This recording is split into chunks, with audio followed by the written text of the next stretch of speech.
Hello बच्चों, कैसे हो आप लोग? तो बच्चों आज हम यहाँ पर जो है कक्षा 6 का विज्ञान का जो है चैप्टर 1 डिस्कस करेंगे और इस चैप्टर को हम जो है डिटेल के साथ में डिस्कस करेंगे और इसके बाद में हम चैप्टर 2, 3, 4, 5 आगे हम कंटिन्यू करते रहेंगे। देखिए बच्चों, सबसे पहले तो हम जानेंगे कि हमारे जो एक-एक चैप्टर है वो इम्पोर्टेंट है, ठीक है? और एग्ज़ाम की दृष्टि से बहुत इम्पोर्टेंट है। तो बच्चों हम एक-एक चैप्टर को डिटेल से डिस्कस करेंगे ताकि आपको दोबारा जब आप पढ़ो तो आपको किसी भी प्रकार की कोई दिक्कत नहीं आए, ठीक है? तो हम बात करते हैं भोजन के घटक चैप्टर 1 है हमारा कंपोनेंट्स ऑफ फूड। हम यहाँ पर हिंदी मीडियम में बात करेंगे, ठीक है? देखिए बच्चों, तो सबसे पहले हम बात करते हैं भोजन। तो देखिए भोजन जो होता है, भोजन क्या होता है? इसकी क्या परिभाषा है? देखिए भोजन होता है, भोजन वह पोषक पदार्थ है जो किसी जीव की वृद्धि वृद्धि मतलब कि जैसे कि यहाँ पर एक छोटा बच्चा है जिसने अभी क्या लिया है? जन्म लिया है, ठीक है? अभी छोटे बच्चे ने जन्म लिया है और उसको एक वयस्क व्यक्ति में परिवर्तित होना है, ठीक है? कैसा बनना है? जन्म लिया है बच्चा और उसको वयस्क व्यक्ति में बदलना है। तो उसे किसकी ज़रूरत होगी? भोजन की ज़रूरत पड़ेगी, तभी तो उसका शरीर वृद्धि कर पाएगा, ठीक है? दूसरा है शारीरिक कार्य। शारीरिक कार्य जैसे कि हम जो है विभिन्न प्रकार के कार्य होते हैं हमारे शरीर के जैसे कि हमारे डेली के जो कार्य होते हैं जैसे शौच जाना, नहाना, खाना खाना, खाना बनाना या अन्य प्रकार की जो गतिविधियाँ होती हैं वो हमारे शारीरिक कार्य होते हैं। उनको करने के लिए भी हमें किसकी ज़रूरत होती है? भोजन की ज़रूरत पड़ती है, ठीक है? मरम्मत और जीवन क्रियाओं को संचालित करने हेतु ग्रहण किया जाता है। अब मरम्मत मतलब कि आपको कोई चोट लग गई और उस चोट को घाव है, घाव को भरने के लिए हमें किसकी ज़रूरत होगी? घाव को भरने के लिए हमें भोजन की ज़रूरत पड़ेगी। तो भोजन क्या करता है? मरम्मत करता है हमारे शरीर की, ठीक है? जीवन क्रिया को हमारी जो भी क्रियाएँ होती हैं, शरीर की क्रियाएँ होती हैं या फिर हम जो भी कार्य करते हैं, उनको संचालित कौन करता है? भोजन। तो इन सभी कार्यों को करने के लिए हमें किसकी ज़रूरत होती है? भोजन की ज़रूरत पड़ती है। तो यही भोजन की परिभाषा है, ठीक है? अब बात करते हैं हम पोषण की, न्यूट्रिशन की। देखिए न्यूट्रिशन क्या होता है? न्यूट्रिशन जो हम भोजन से प्राप्त करते हैं, वो न्यूट्रिशन होते हैं लेकिन इसकी परिभाषा क्या है कि पादप व जंतुओं से प्राप्त होने वाली कच्ची सामग्री जो शरीर के लिए आवश्यक होते हैं, क्या कहलाती है?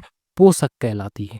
देखिए, हम पादपों से प्राप्त करते हैं, फल प्राप्त करते हैं, इसके अलावा जो है हम पादपों से पत्तियाँ हैं, वो भी बहुत ज़रूरी होती है, फल अनेक तरह के फल प्राप्त करते हैं। इसी तरीके से जो जंतुओं से हम प्राप्त करते हैं, जैसे कि मांस है, मीट है, ठीक है? तो यहाँ पर जो अलग-अलग तरीके की हमें जो प्राप्त हुई हैं पादप और जंतुओं से प्राप्त होने वाली कच्ची सामग्री, उन कच्ची सामग्रियों में जो प्राप्त होती हैं, उन्हें क्या कहते हैं हम? उनमें क्या होते हैं? पोषक होते हैं सर्वाधिक। जैसे कि आपसे कई बार कहा जाता है कि चाहे आप गेहूँ खाइए, उसकी चपाती बना के खाइए या फिर आप सलाद खाइए या फिर आप जो है मांस खाइए, अंडा खाइए, उन सभी में क्या होते हैं? पोषक होते हैं। लेकिन कच्चे पदार्थों में क्या होते हैं? पोषक ज़्यादा होते हैं। अब पके में क्यों नहीं होते? देखिए, मान लीजिए आपने आलू लिया, ठीक है? अब आलू लिया, आपने आलू को उबाल लिया। जब आपने इसको उबाल लिया, तो उबालने के बाद क्या होता है कि इसमें से कुछ पदार्थ जो होते हैं, कुछ पोषक जो होते हैं, जब आपने उबाला तो इसको क्या दिया आपने? ताप दिया मतलब कि इसने आपने इसको ऊष्मा दी और जब टेम्परेचर पे ये गर्म होगा, तो गर्म होने के साथ में इसके कुछ गुण क्या होते हैं? वो नष्ट हो जाते हैं। कुछ गुण क्या हो जाते हैं? नष्ट हो जाते हैं। तो इसलिए इसके कुछ पोषक तत्व भी नष्ट हो जाएँगे, ठीक है? तो इसी तरीके से हम जो है कुछ पदार्थों को धोने पर जैसे कि अभी कुछ पदार्थ है आपने सेव लिया, तो सेव को कुछ धोंगे, धोने पर जो है इसके कुछ गुण नष्ट हो जाते हैं, ठीक है? इसी तरीके से कुछ पदार्थों को जो हम धो लेते हैं या फिर उनको उबाल लेते हैं तो उनके पोषक नष्ट हो जाते हैं, लेकिन कच्चा होते हैं तो उनमें सबसे ज़्यादा पोषक पाए जाते हैं, ठीक है? तो अभी हमने यहाँ पर भोजन और पोषक दोनों को हमने यहाँ पर डिस्कस कर लिया, ठीक है? अब बात करते हैं कि हमारे भोजन में मुख्य पोषक तत्व कौन-कौन से होते हैं? देखिए बात करते हैं। देखिए मुख्य पोषक तत्वों की संख्या जो है वो कितनी होती है? 7 होती है, ठीक है? अब पोषक तत्व मुख्य कौन-कौन से होते हैं? देखिए कार्बोहाइड्रेट है, प्रोटीन, वसा, विटामिन्स, खनिज लवण, जल और वृक्षांश होते हैं। अब इन सब की हम एक-एक डिस्कस करते हैं। देखिए सबसे पहले कार्बोहाइड्रेट। देखिए कार्बोहाइड्रेट, कार्बोहाइड्रेट का मतलब कि इसके नाम से पता चल रहा है कार्बो, कार्बो का मतलब इसमें क्या होता है कार्बन होता है और हाइड्रेट, हाइड्रेट का मतलब इसमें हाइड्रोजन और ऑक्सीजन पाई जाती है। अर्थात कार्बोहाइड्रेट्स के अंदर क्या-क्या पाया जाता है? कार्बोहाइड्रेट्स के अंदर जो है कार्बन पाया जाता है, हाइड्रोजन पाया जाता है और ऑक्सीजन पाया जाता है। ठीक है? और कार्बोहाइड्रेट युक्त भोजन को क्या कहते हैं? ऊर्जा देने वाला भोजन कहते हैं। क्यों कहते हैं? क्योंकि हमारे शरीर को जो सर्वाधिक ऊर्जा प्राप्त होती है, वो हमें किससे प्राप्त होती है? कार्बोहाइड्रेट से। क्योंकि कार्बोहाइड्रेट नहीं खाएँगे, हम भोजन में कार्बोहाइड्रेट नहीं लेंगे, तो हमारा शरीर जो है, वो संचालित नहीं हो पाएगा। ठीक है? फिर भी हम प्रोटीन लेंगे, वसा लेंगे, लेकिन हर चीज़ की एक ज़रूरत होती है, क्योंकि कार्बोहाइड्रेट अलग एक हमारा क्या है? पोषक तत्व है। ठीक है? हमारे भोजन में कार्बोहाइड्रेट किसके रूप में पाया जाता है? या तो मंड, स्टार्च जिसे कहते हैं हम, एवं शर्करा के रूप में पाया जाता है। अब मंड और स्टार्च, मंड क्या होता है? देखिए कार्बोहाइड्रेट का जो एक तरीके से कार्बोहाइड्रेट है, उसमें क्या पाया जाता है? मंड या स्टार्च होता है और शर्करा भी होती है। ठीक है? अब ये मंड या स्टार्च या फिर कार्बोहाइड्रेट ये किसके अंदर पाए जाते हैं? देखिए इनके स्रोत हैं, जैसे कि आलू के अंदर सबसे ज़्यादा स्टार्च पाया जाता है। जो आपने आलू को काटा होगा, तो काटते समय आपने उसको हाथ पे जब स्पर्श किया होगा, तो आपने देखा होगा कि आपका हाथ अंगुलियाँ जो हैं, वो सफ़ेद-सफ़ेद हो जाती हैं। तो इसी तरीके से केला, आम, चावल, गेहूँ, इसके अलावा मक्का, शहद, गन्ना, चुकंदर, जैम, रोटी और दूध। इन सभी में क्या पाया जाता है? कार्बोहाइड्रेट पाया जाता है। ठीक है? अब हम बात करते हैं आगे कि कार्बोहाइड्रेट की जो है एक व्यक्ति को जो है कितनी आवश्यकता होती है और कितनी ज़रूरत होती है। देखिए, एक वयस्क व्यक्ति है, मतलब कि उसकी उम्र कितनी है? 18 वर्ष की। 18 से ऊपर है, 21 वर्ष के आसपास का है। तो उस व्यक्ति को कार्बोहाइड्रेट प्रतिदिन कितना चाहिए? 500 ग्राम प्रतिदिन उसको कार्बोहाइड्रेट की ज़रूरत होती है, क्योंकि उस व्यक्ति को उतना ही जो उसके शरीर को उतनी ही एनर्जी खर्च करनी होती है। तो उसके लिए उसे हमें 500 ग्राम प्रतिदिन कार्बोहाइड्रेट लेना होगा। ठीक है? बच्चों और खिलाड़ियों को बच्चे कौन से हैं यहाँ पे? जिनकी उम्र अभी बढ़ती जा रही है, मतलब कि जो वयस्क हो रहे हैं। जैसे कि आप एक 5 साल का बच्चा है और उसे 20 साल का बनना है, तो बच्चे और खिलाड़ी को अधिक मात्रा की आवश्यकता होती है कार्बोहाइड्रेट की। उनको 500 ग्राम की बजाय जो 600 ग्राम या 700 ग्राम तक लेने की ज़रूरत हो सकती है। अब जैसे एक खिलाड़ी है, वो क्रिकेट खेलता है, तो जो प्रतिदिन क्रिकेट खेलेगा और पूरे दिन क्रिकेट खेलेगा, तो उसको सबसे ज़्यादा कार्बोहाइड्रेट की ज़रूरत होगी, क्योंकि कार्बोहाइड्रेट नहीं लेगा तो शरीर को ऊर्जा नहीं मिलेगी और शरीर को जब ऊर्जा नहीं मिलेगी तो वो खेल नहीं पाएगा। ठीक है? तो बच्चों और खिलाड़ी को अधिक कार्बोहाइड्रेट की आवश्यकता होती है। ठीक है? अब कौन-कौन से भोजन में जो है कार्बोहाइड्रेट है, अर्थात स्टार्च है। जैसे कि अभी हमने यहाँ पे सोर्स बताए थे, आलू, केला, आम, चावल, गेहूँ। तो ये सोर्स तो मैंने आपको बता दिए, लेकिन हमें पता कैसे लगेगा कि आलू में स्टार्च है या केला में है? अभी तो मैंने आपको बता दिया। तो उसका हम परीक्षण करेंगे। अब परीक्षण कैसे करेंगे? एक खाद्य पदार्थ या कच्ची सामग्री, आपने क्या ले ले हम क्या ले लेंगे? हमने यहाँ पर एक छोटा-सा, मान लीजिए ये एक आलू का हमने पीस ले लिया, आलू का टुकड़ा, ठीक है? ये क्या ले लिया हमने? आलू का एक पीस ले लिया, आलू का टुकड़ा ले लिया, ठीक है? और इसको हम एक बीकर में ले लेते हैं। किसमें अंदर ले लेंगे? एक बीकर के अंदर, ठीक है? ये हमने एक बीकर बना लिया, ठीक है? इस बीकर के अंदर हमने एक आलू लिया हुआ है, ठीक है? अब क्या करेंगे? इसमें क्या डालनी है? 2 से 3 बूँद तनु आयोडीन विलयन की। तो हमने इसमें क्या डाल दिया? एक ड्रॉपर होता है और उस ड्रॉपर की सहायता से हमने इसमें 2-3 बूँद किसकी डाल दी? तनु आयोडीन। आयोडीन का एक विलयन आया जाता है, ठीक है? उस विलयन को हमने इस बीकर के अंदर डाल दिया। जब बीकर के अंदर डाल दिया, तो इस आलू का रंग कैसा हो जाना चाहिए? या तो देखिए नीला या काला रंग। जब नीला या काला रंग हो जाता है इस आलू का रंग नीला या काला हो जाता है, तो ये किसकी उपस्थिति को दर्शाएगा? स्टार्च की, कि इसमें क्या उपस्थित है? स्टार्च उपस्थित है। क्यों? क्योंकि इसका रंग कैसा हो गया है? नीला या फिर काला हो गया है, जो किसकी उपस्थिति को? कार्बोहाइड्रेट या फिर स्टार्च की उपस्थिति को दर्शाता है। ठीक है बच्चों? अगला है पोषक तत्व प्रोटीन। देखिए प्रोटीन की आवश्यकता शरीर की वृद्धि और मरम्मत तथा स्वस्थ रहने के लिए होती है। मतलब कि हमने कार्बोहाइड्रेट पढ़ा था, तो कार्बोहाइड्रेट की आवश्यकता क्यों थी? हमारे शरीर को ऊर्जा प्रदान करने के लिए, ठीक है? अब प्रोटीन की आवश्यकता क्यों है? शरीर की वृद्धि, मरम्मत तथा स्वस्थ रहने के लिए। मान लीजिए आप बीमार हैं, तो बीमार व्यक्ति को सबसे ज़्यादा किसकी ज़रूरत होती है? प्रोटीन की, क्योंकि इसको प्रोटीन चाहिए तो वो शरीर अपने आप ही खुद ही धीरे-धीरे स्वस्थ होने लग जाएगा, ठीक है? और शरीर की वृद्धि, मान लीजिए एक छोटा बच्चा है, दुबला पत्ता पतला बच्चा है, उसको मोटा होना है, तो उसके लिए भी किसकी ज़रूरत होगी सबसे ज़्यादा? प्रोटीन की, क्योंकि प्रोटीन ग्रहण करेगा तो उसका शरीर कैसा हो जाएगा? शरीर की वृद्धि हो जाएगी, ठीक है? और मरम्मत, मरम्मत के लिए मैंने बताया अभी आपको कि हमारे शरीर की मरम्मत, अगर हमारे शरीर को कोई चोट लग गई है और उस चोट का घाव भरना है, तो घाव भरने के लिए हमें किसकी ज़रूरत होगी?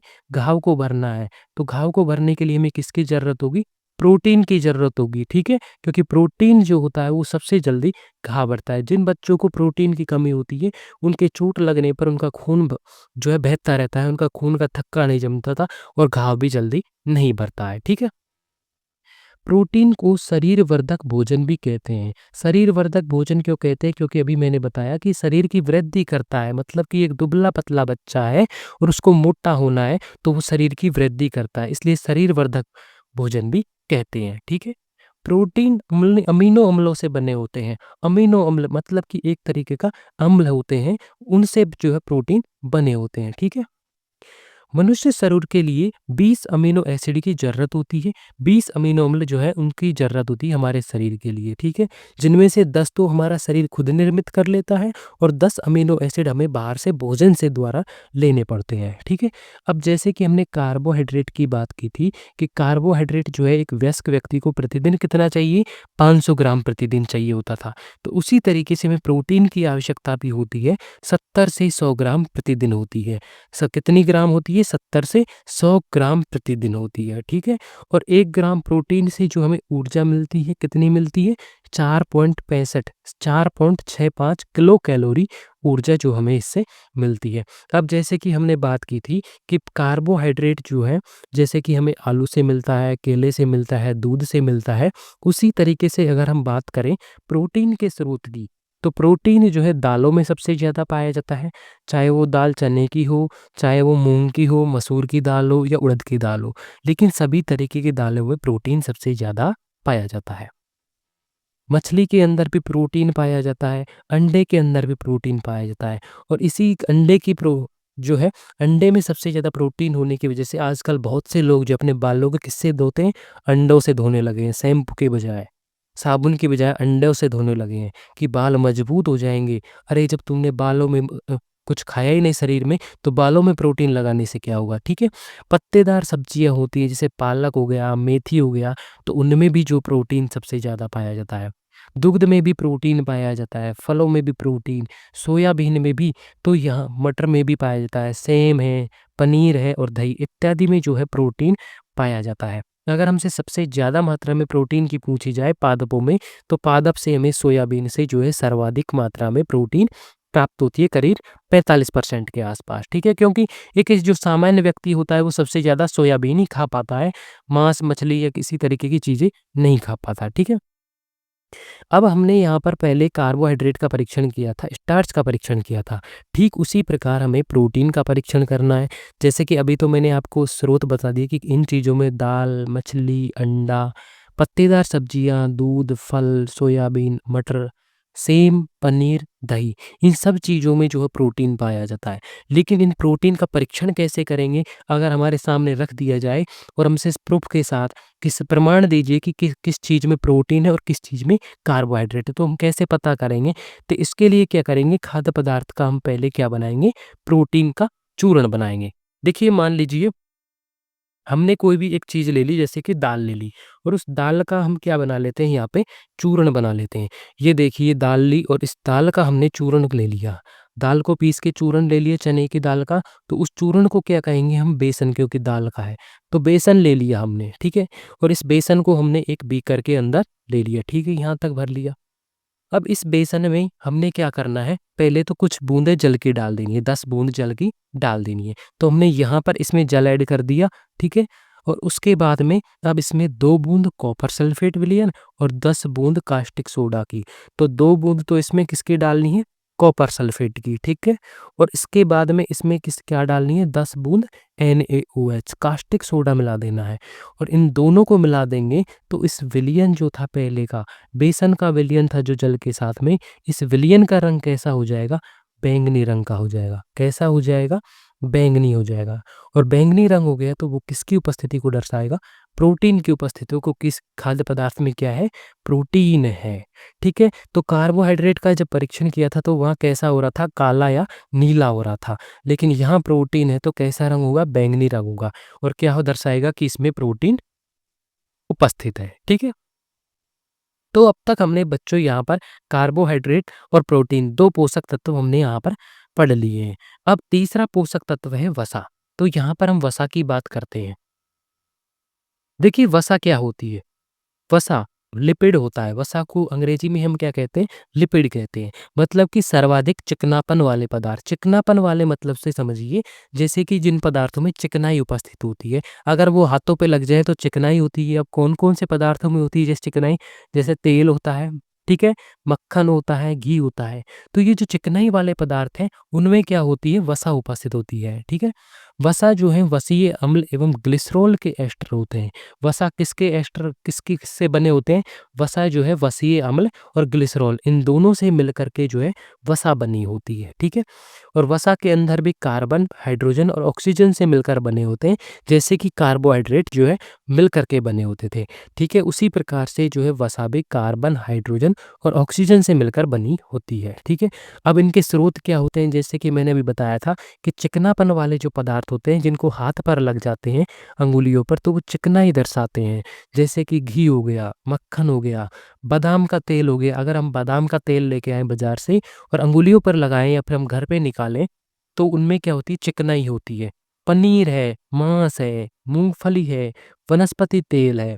इसके अलावा जो मूँगफली को भी अगर हम दरदरा कूट के उसको अंगुलियों पर लगाएँ, तो उसमें भी जो चिकनाई होती है। तो मूँगफली का तेल जो होता है, इसके अलावा जो नारियल का तेल होता है, उन सभी में क्या होती है? वसा उपस्थित होती है, ठीक है?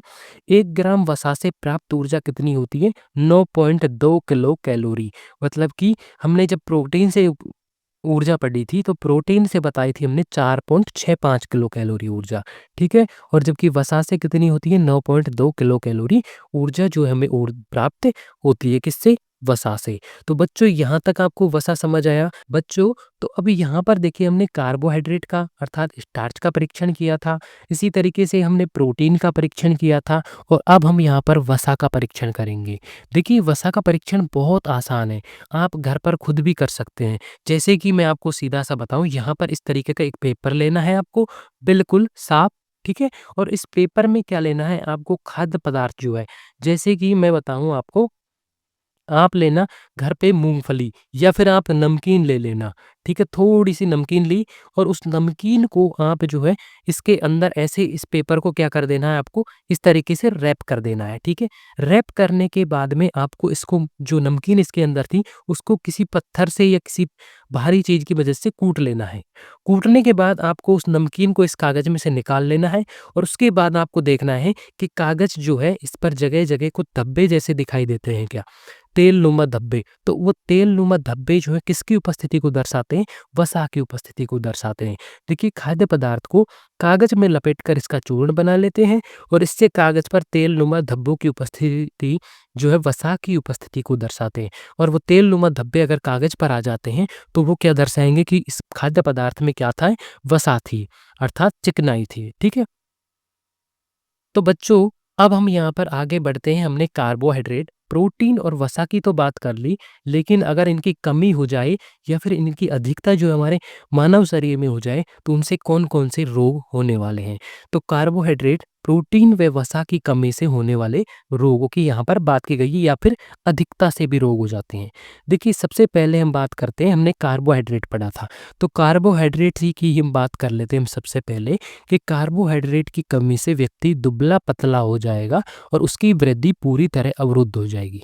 अब मान लीजिए एक व्यक्ति केला नहीं खाता, आलू नहीं खाता, आम नहीं खाता, दूध नहीं पीता, इसी तरीके से जिनमें कार्बोहाइड्रेट उपस्थित होता है, वो पदार्थ नहीं खाता है, तो उसका शरीर कैसा हो जाएगा? दुबला-पतला, उसका शरीर हट्टा-कट्टा, मोटा नहीं हो पाएगा, पतला रहेगा, ठीक है? और उसकी वृद्धि पूरी तरह अवरुद्ध हो जाएगी और वो पतला का पतला ही रह जाएगा, ठीक है? अब बात करते हैं हम प्रोटीन की कमी से, तो प्रोटीन की कमी से चेहरे पर सूजन, बालों का रंग उड़ना और त्वचा की बीमारियाँ और पेचिश आदि रोग हो जाते हैं। अब किसी बच्चे ने प्रोटीन नहीं खाया या प्रोटीन के उसमें अचानक कमी हो गई, तो एक तो उसकी वजह से प्रोटीन कमी होने की वजह से वो बीमार हो जाएगा, ठीक है? उसके चेहरे पर क्या आएगी? सूजन आ जाएगी जगह-जगह पर, क्योंकि उसके शरीर में किसकी कमी हो गई? प्रोटीन की, ठीक है? बालों का रंग जो है वो उड़ जाएगा, अर्थात बाल उसके सफ़ेद होने लग जाएंगे कम उम्र ही में, ठीक है?